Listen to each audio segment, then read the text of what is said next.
সকলোৱে গম পাইছে যি ধৰণৰ লোমহৰ্ষক হত্যাকাণ্ড, দুজনক হানি খুচি এজন স্পট ডেড হ'ল, এজনো হস্পিটেলত চিৰিয়াছ কণ্ডিশ্যনত আছে।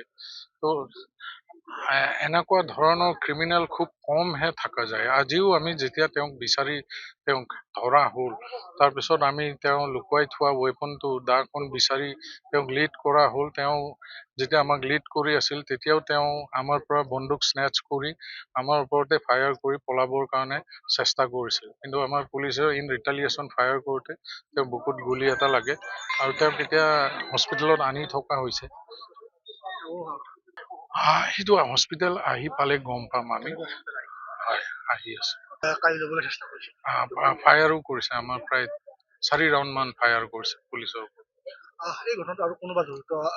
নাই, আমি যোনখিনি প্ৰিলিমিনাৰী ইনভেষ্টিগেশ্যন পাইছো বা যোনগৰাকী এতিয়া হস্পিটেলত আছে তেওঁ ষ্টেটমেণ্ট দিছে যে এজনেই ল'ৰা আছিলে। তেওঁৰ নামটো দুটা আসিফ খান এলায়েছ ৰ'জ আলী।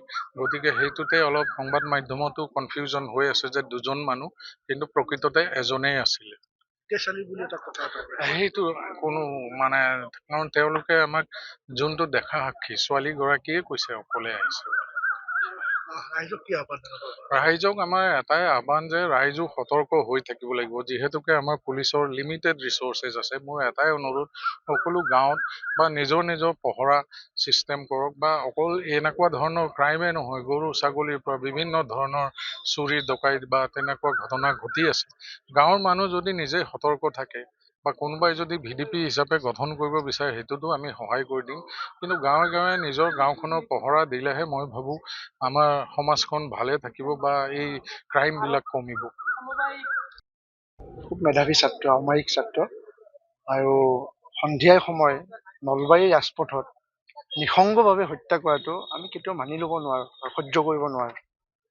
আৰু একে সময়তে মনটো অলপ শান্তি পাইছোঁ। ল'ৰাজনক আমি কেতিয়াও উভতি নাপাওঁ, পিতৃ মাতৃয়ে উভতি নাপায়, ছাত্ৰ সন্থাৰ সতীৰ্থ হিচাপে আমি উভতি নাপাওঁ। মৰ্মান্তিক ঘটনা কেতিয়াও উভতি নাপাওঁ জীৱনত। আৰু মনটো কিছু শান্তি পাইছোঁ। আৰু এনেকুৱা হত্যাকাৰী মৃত্যুৱে শ্ৰেষ্ঠ। আমি সেইটোৱে ক'ব বিচাৰিছোঁ, এনেকুৱা হত্যাকাৰী মৃত্যুৱে শ্ৰেষ্ঠ।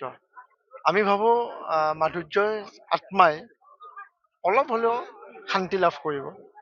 আৰু এইটো প্ৰশাসনক, চৰকাৰক এইটো ক'ব পাৰিম, ভৱিষ্যত যাতে এনেকুৱা হত্যাকাণ্ড, এনেকুৱা নিৰ্মূলভাৱে ফুট গধূলিতে কেতিয়াও হ'ব নোৱাৰে। তাৰ কাৰণে খিলঞ্জীয়া মানুহৰ, প্ৰতিগৰাকী মানুহৰ ইয়াত নিৰাপত্তা সুনিশ্চিত কৰিব লাগিব, এইটো কথা স্পষ্ট।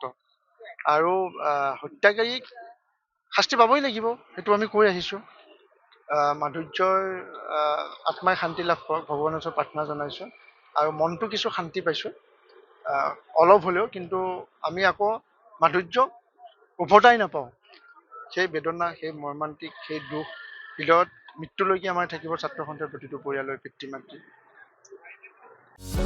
যিকোনো খবৰৰ বাবে যোগাযোগ কৰক আমাৰ এই নম্বৰত 9181 307 221।